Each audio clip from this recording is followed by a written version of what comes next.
बच्चों, कार्बनिक रसायन में हमने जनरल ऑर्गेनिक केमिस्ट्री के लगभग सभी टॉपिक एक बार रिकवर कर लिए थे। कुछ पार्ट जो ज़्यादा इम्पोर्टेंट है, मैंने कहा था 11th में से 11th की बुक में से उसको पढ़ लेना। लास्ट पॉइंट शायद हमने अभिक्रिया क्रियाविधि पे छोड़ा था, है ना, रिएक्शन मैकेनिज्म पे। तो अभिक्रिया क्रियाविधि में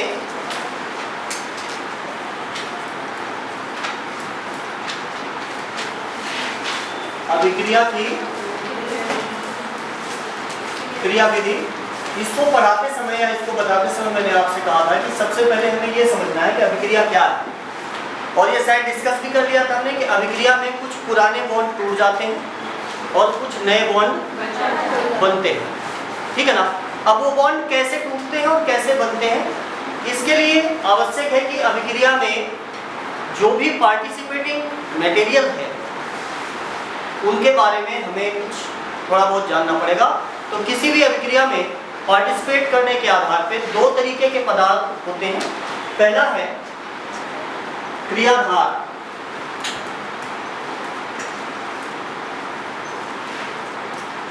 ठीक है ना, या जिसको हम क्या कहेंगे, सबस्ट्रेट। क्या कहेंगे? सबस्ट्रेट। ये कोई ऑर्गेनिक कंपाउंड होता है, ठीक है, और जो मुख्य रूप से अभिकर्मक होता है, मुख्य रूप से क्रिया करता है, ठीक है। और दूसरा होता है इसके ऊपर अटैकिंग रेजेंट। अटैकिंग रेजेंट, ठीक है। किसी भी क्रियाधार पे जब अटैकिंग रेजेंट अटैक करता है, जब अटैकिंग रेजेंट अटैक करता है तो एक बनता है इंटरमीडिएट। क्या बनेगा? इंटरमीडिएट। और ये इंटरमीडिएट फाइनली जब इसके ऊपर वर्कअप होगा तो ये फाइनली किसमें प्रोडक्ट में कन्वर्ट होगा। यही पूरी अभिक्रिया है। किसी भी रासायनिक अभिक्रिया में कितना प्रोसेस होता है। एक क्रियाधार होता है, उसके ऊपर कोई अटैकिंग रेजेंट होता है। अटैकिंग एजेंट जब क्रियाधार पे अटैक करेगा तो क्या बन जाएगा? Intermediate. Actually this intermediate condition, अगर मैं इस इंटरमीडिएट कंडीशन की बात करूं तो ये वो सिचुएशन है जहां पे जो ओल्ड बॉन्ड बना हुआ था वो तो टूट गया, but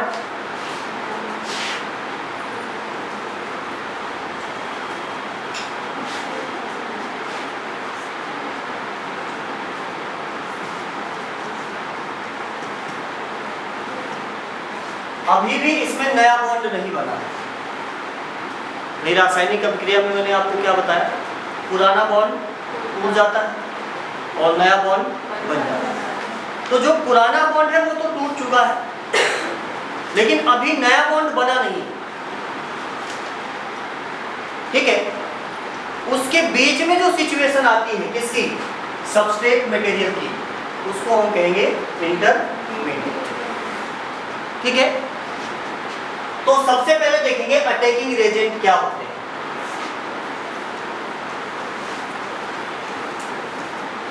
attacking Regent, attacking Regent mainly दो प्रकार के होते हैं बेटा।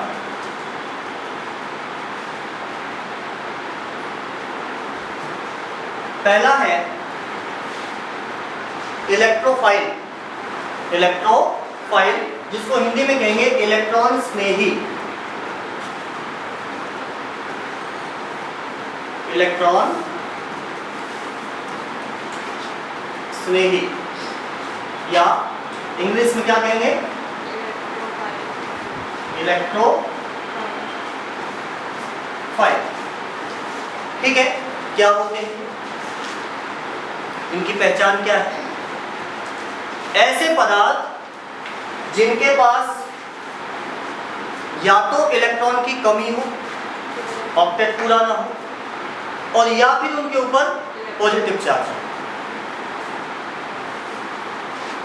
इलेक्ट्रोफाइल एक्चुअली दो शब्दों से मिलकर के बना हुआ है, electro and file. File word comes from Greek language felicity. Felicity means क्या होता है? फेलिसिटी मीन्स होता है किसी चीज की तरफ अट्रैक्ट होना, किसी चीज की तरफ अट्रैक्ट होना। तो ऐसे सब्सटेंस जो इलेक्ट्रॉन की तरफ अट्रैक्ट होंगे उनको हम क्या कहेंगे? इलेक्ट्रोफाइल। मीन्स अगर सीधे शब्दों में हम कहें तो इसका मतलब होता है electron loving species. Electron loving species यानी ऐसी चीजें जो इलेक्ट्रॉन की तरफ अट्रैक्ट।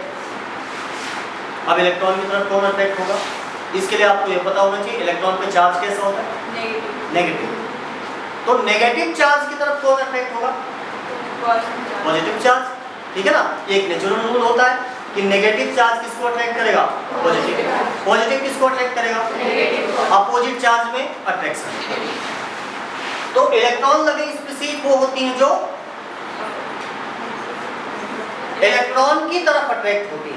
इसका मतलब या तो उनके पास इलेक्ट्रॉन की कमी है, मींस इनकम्प्लीट ऑक्टेट है, और या फिर उनके ऊपर पॉजिटिव चार्ज। तो पहले टाइप का रिएजेंट हो गया इलेक्ट्रोफाइल।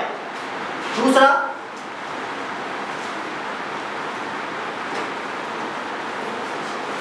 नाभिक स्नेही। आपके यहाँ ये दो मैं बता रहा हूं, बाकी और भी होते हैं। ठीक है, डाइनोफाइल है, ठीक है ना, एम्फीफाइल है, ये आगे कहीं अगर आएंगे तो मैं बता दूंगा।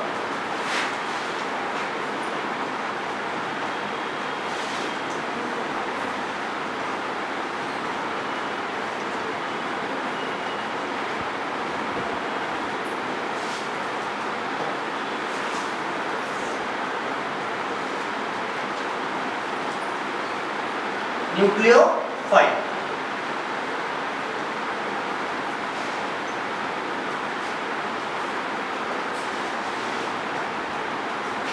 अब ये इलेक्ट्रॉन लविंग है तो ये न्यूक्लियस लविंग होंगे।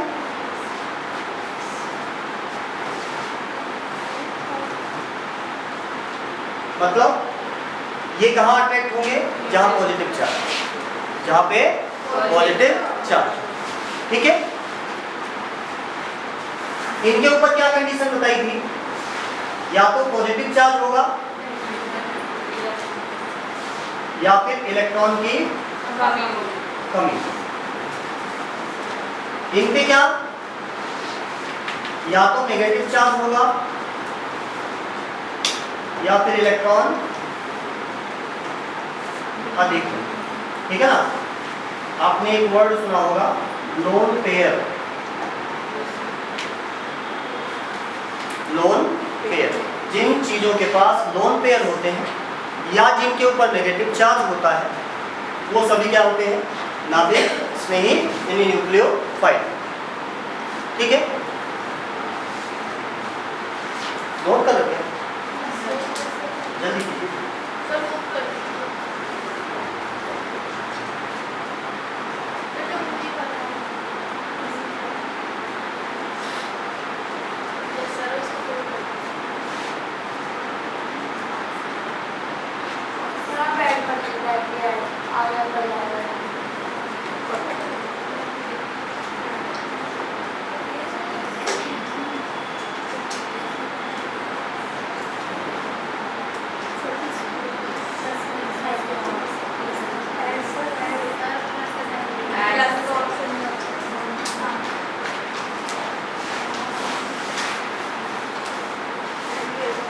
अब इसके बाद जो है न्यूक्लियोफाइल, इलेक्ट्रोफाइल ये समझ में आ गया। अब बात करते हैं किसकी? इंटरमीडिएट। इंटरमीडिएट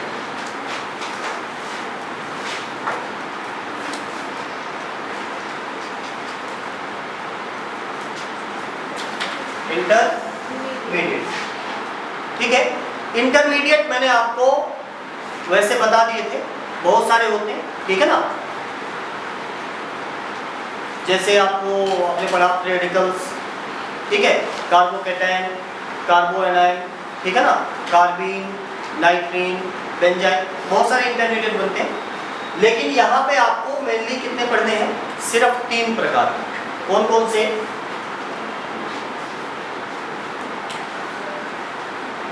पहला है, जब मैंने आपको बॉन्ड टूटने की क्रियाविधि बताई थी तो उसमें यह कहा था कि बॉन्ड टूटते समय 2 तरीके से बॉन्ड टूटता है। एक होता है होमोलाइटिक फ्यूजन और दूसरा हेटेरोलाइटिक फ्यूजन। होमोलाइटिक फ्यूजन में क्या बताया था? कोई बच्चा बता सकता है? सिमिलर वो होते हैं बॉन्ड्स के बीच जो दोनों इलेक्ट्रॉन हैं, यानी जो इलेक्ट्रॉन पेयर है, उनका इक्वल डिस्ट्रीब्यूशन हो जाता है।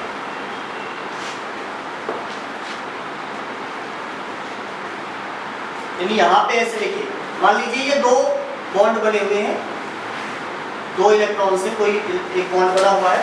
जब ये टूटेगा तो क्या होगा?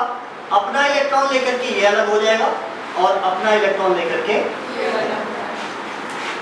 इस तरीके से जो बॉन्ड टूटता है उसको क्या कहेंगे? Homolytic fusion. होमोलाइटिक। और जहां भी होमोलाइटिक फ्यूजन होता है वहां जो सब्सटेंस बनेगा, इसके पास एक अनपेयर्ड इलेक्ट्रॉन बनेगा। क्या बनेगा? एक अनपेयर्ड इलेक्ट्रॉन। और उस अनपेयर्ड इलेक्ट्रॉन वाली स्पीशीज को हम क्या कहेंगे? फ्री रेडिकल, मुक्त मूलक। मुक्त मूलक।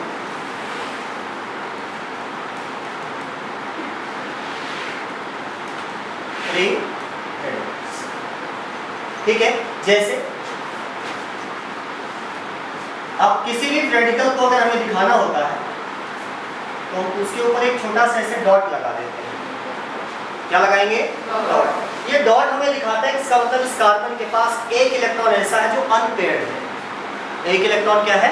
अनपेयर्ड है। और ये इस अनपेयर्ड इलेक्ट्रॉन को एज सून एज पॉसिबल इसको पेयर अप करना चाहता है। इसीलिए रेडिकल्स जो है रिएक्टिव नेचर के, किसी भी चीज के साथ बड़ी आसानी से अभिक्रिया कर सकते हैं, तुरंत कर लेते हैं। ठीक है। अब इसमें एक सबसे इंपॉर्टेंट चीज जो आपको याद रखनी है वो है कि इनका स्टेबिलिटी ऑर्डर क्या होता है, स्थायित्व का क्रम क्या होता है।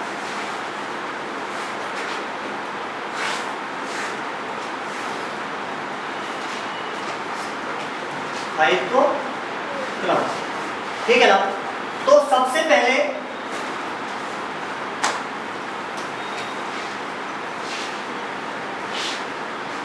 अगर बेंजीन से अगले कार्बन पे मुक्त मूलक है या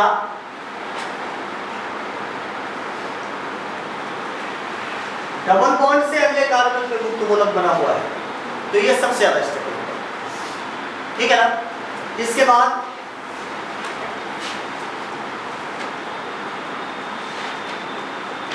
टर्सरी,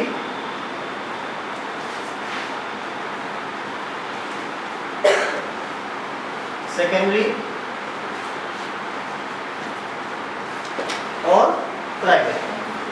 अब टर्सरी, सेकेंडरी, प्राइमरी पर रखा होगा तृतीयक कार्बन, द्वितीयक कार्बन और प्राथमिक कार्बन। ऐसे कार्बन जिनके साथ 3 अदर कार्बन जुड़े हुए तीनों तरफ, उसको हम कहेंगे तृतीयक कार्बन। क्या कहेंगे? तृतीयक कार्बन।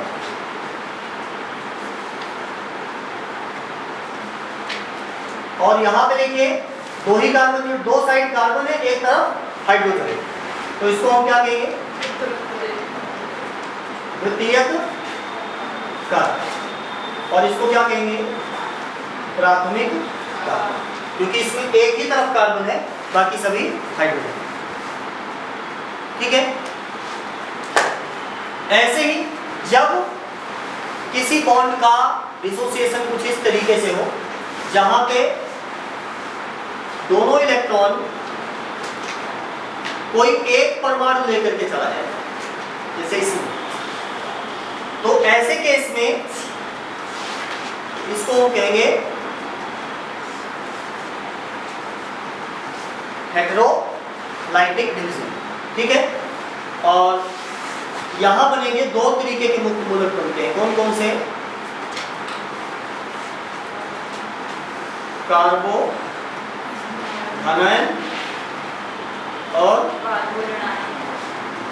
कार्बो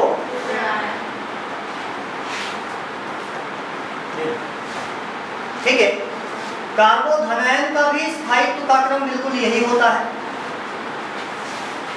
ठीक है ना। बेंजाइलिक, इसको बेंजाइलिक कार्बन कहेंगे। बेंजीन से अगला कार्बन क्या कहलाता है? बेंजाइलिक। और डबल बॉन्ड से अगला कार्बन क्या कहलाता है? एलाइलिक।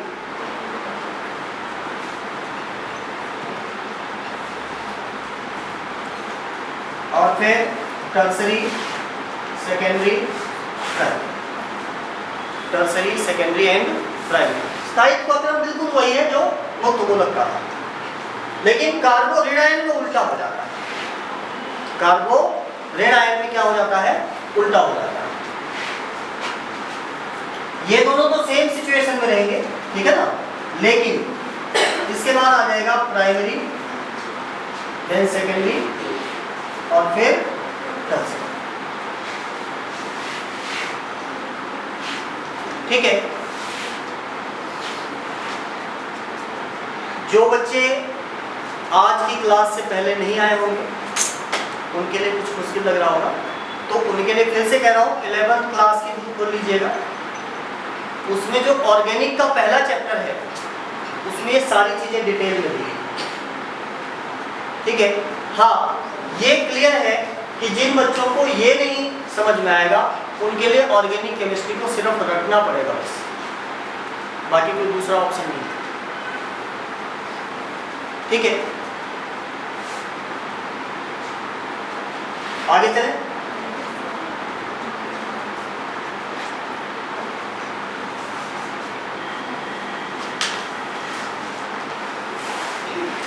अब हम आपके 12th क्लास का पहला चैप्टर शुरू करेंगे आज। 12th क्लास ऑर्गेनिक केमिस्ट्री में पहला चैप्टर है हेलो एल्केन तथा hello arenes.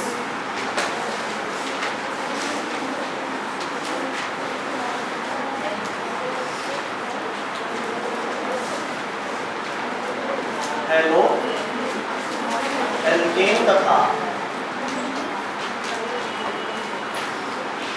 Hello arene. Halo alkane तथा हेलो, ठीक है।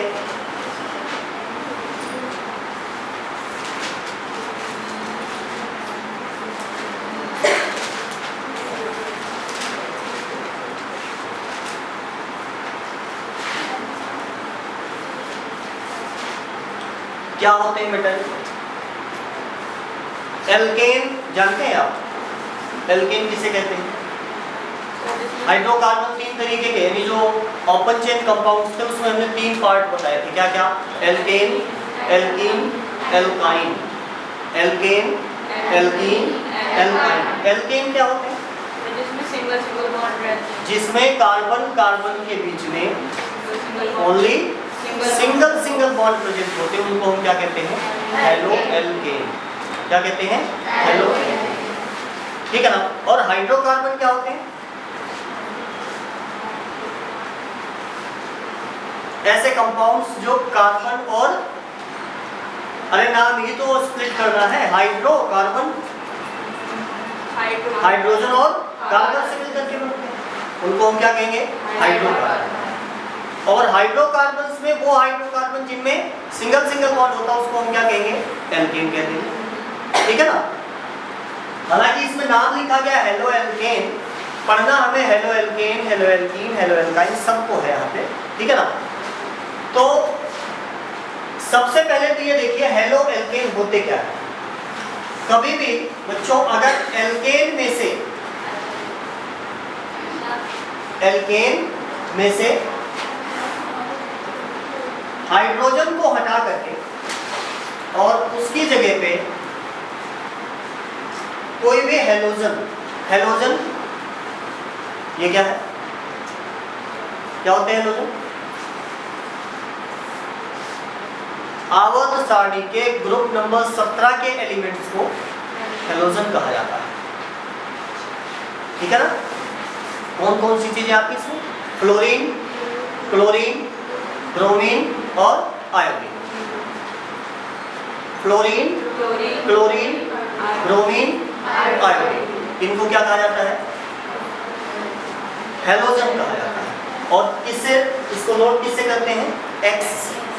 किससे नोट करेंगे हम? मतलब अब जहां भी X लिखा जाएगा वहां आप ये मान लेना कि यहाँ इन चारों में से कोई एक चीज प्रेजेंट हो सकती है, fluorine, chlorine, bromine and iodine.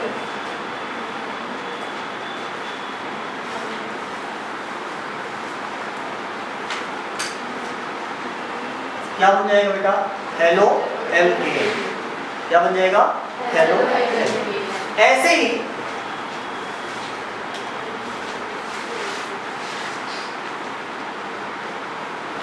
इस कंपाउंड का नाम क्या है? बेंजीन। इसका फॉर्मूला है C6H, 6 कार्बन, और हर एक कार्बन के साथ क्या जुड़ा हुआ है? हाइड्रोजन। इसमें से अगर एक हाइड्रोजन हटा करके और एक हेलोजन जोड़ दिया जाए तो इसको हम कहेंगे हेलो एलीन। क्या कहेंगे? हेलो एलीन।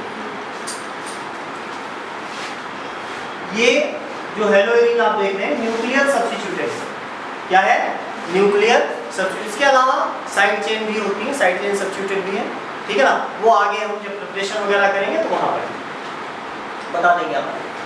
तो हेलो एल्केन बेसिकली क्या है? किसी भी एल्केन में से जब हम एक ही हाइड्रोजन, 2 हाइड्रोजन को हटा करके उसकी जगह क्या जोड़ दें? हेलोजन जोड़ दें, तो जो कंपाउंड मिलता है उसको हम क्या कहेंगे? Halo alkane. जैसे इसका एक एग्जांपल,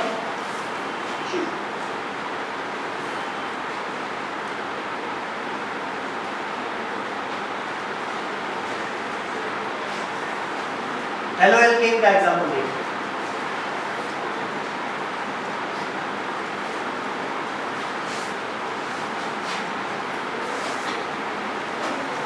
ये एक ऑर्गेनिक कंपाउंड है जिसके अंदर 3 कार्बन प्रेजेंट है बच्चों।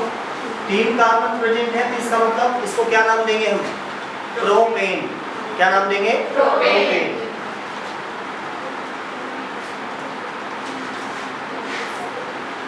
ठीक है। इसमें से हम किसी एक हाइड्रोजन को हटा दें, किसी एक हाइड्रोजन को हटा दें। मान लीजिए मैं इसको हटा देता हूं, इस वाले हाइड्रोजन, ठीक है। इसको हटा करके और इसकी जगह क्या ले आता हूं? X, मतलब मैं यहाँ पे क्लोरीन जोड़ देता हूँ। क्या जोड़ देता हूँ? क्लोरीन। तो बताइए क्या फॉर्मूला बनेगा?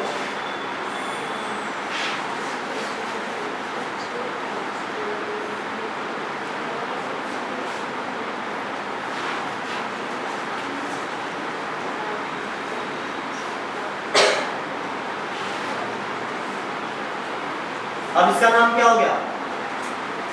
अरे प्रोपेन तो पहले ही था, प्रोपेन में कुछ खास चीज आकर के जुड़ गई। कौन सी? क्लोरीन। तो उसका नाम क्या लिखना पड़ेगा? क्या बन जाएगा? क्लोरोप्रोपेन। क्या बन जाएगा? क्लोरोप्रोपेन।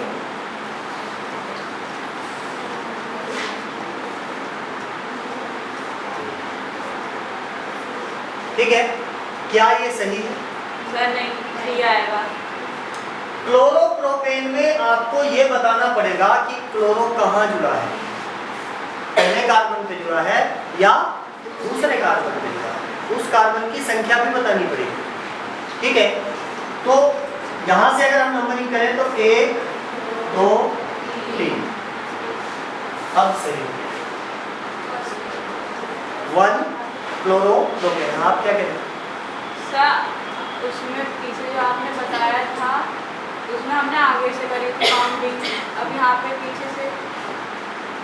उसमें एक चीज ये बताया था, नंबरिंग उस साइड से करेंगे जिधर से फंक्शनल ग्रुप या मल्टीपल बॉन्ड, तो ये तो है नहीं यहाँ पे, या फिर सब्स्टिट्यूएंट को कम से कम नंबर मिले, जिस साइड से कम नंबर मिले उधर से शुरू करेंगे, ठीक है। तो ये कंपाउंड कौन सा हो गया? क्लोरोप्रोपेन, ठीक है। ऐसे ही हेलोइनिन्स भी होता है, ठीक है ना। अब यहां पे समस्या एक ये आ गई, इधर देखेंगे बच्चे, जिस कार्बन से क्लोरीन जुड़ा हुआ है, अब यहीं पे प्राथमिक द्वितीयक तृतीयक भी समझ लीजिए, जिस कार्बन से क्लोरीन जुड़ा हुआ है ये कितने और कार्बन से जुड़ा है?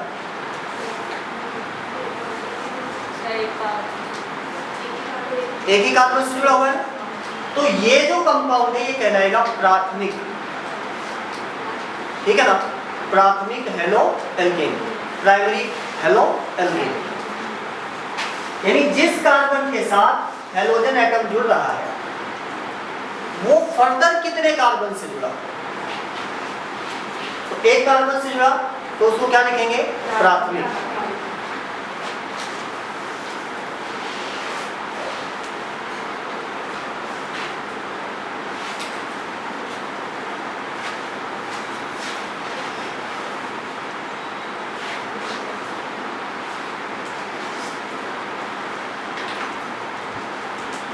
प्राथमिक, ठीक है ना, प्राइमरी, या अगर नोट करना चाहें तो इसको लिखते हैं 1 और उसके ऊपर क्या लगा देते हैं?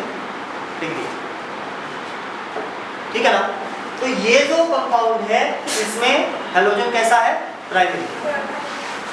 अब यहीं पे मान लीजिए कि आप कहते नहीं सर मैं तो इस हाइड्रोजन को नहीं हटाऊंगा, मैं तो इसको हटाऊंगा, बीच वाले को, तो क्या कंपाउंड बनता? अब जो हेलोजन है ये यानी क्लोरीन यहां आके जुड़ता, और जिस कार्बन के साथ क्लोरीन जुड़ा अब ये कितने और कार्बन से जुड़ा हुआ दिख रहा है? 2 से। तो इसको हम क्या कहेंगे? द्वितीय। जरा इसका नाम कोई बता सकता है तुम में से?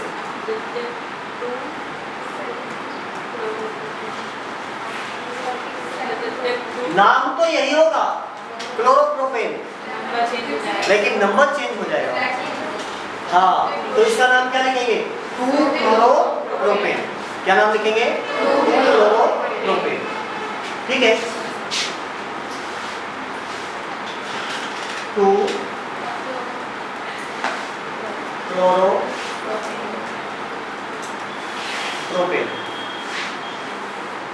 ठीक है। आ गया ना समझ में? ठीक। अगला जो टॉपिक है आपका वो है classification of halo alkanes and halo arenes, ठीक है ना। हेलो एल्केन और हेलो एरीन का वर्गीकरण, हेलो एल्केन और हेलो एरीन का वर्गीकरण। तो एक तो वर्गीकरण में आपने यही देख लिया, प्राथमिक, द्वितीयक।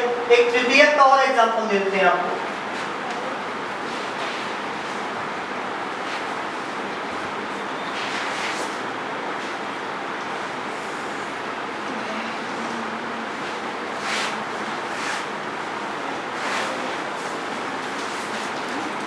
यहां देखिए, जिस कार्बन के साथ हेलोजन जुड़ा हुआ है इससे कितने और कार्बन जुड़े हैं? 3। तो यहाँ जो हेलोजन है हेलोजन से क्या कहलाएगा? ये टर्सरी यानी इसका आईयूपीएसी नेम क्या हो जाएगा?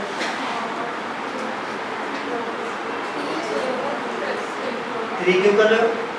मैंने कहा नंबरिंग उधर से करनी है जिधर से कम मिले। तो अगर आप इधर से करेंगे तब तो 3 नंबर मिलेगा, और अगर इधर से करेंगे तो कहां से करेंगे आप? 1 2 3 4। अब देखिए यहाँ पे दूसरे कार्बन पे क्या क्या जुड़ा हुआ है? एक तो क्लोरीन जुड़ा हुआ है और दूसरा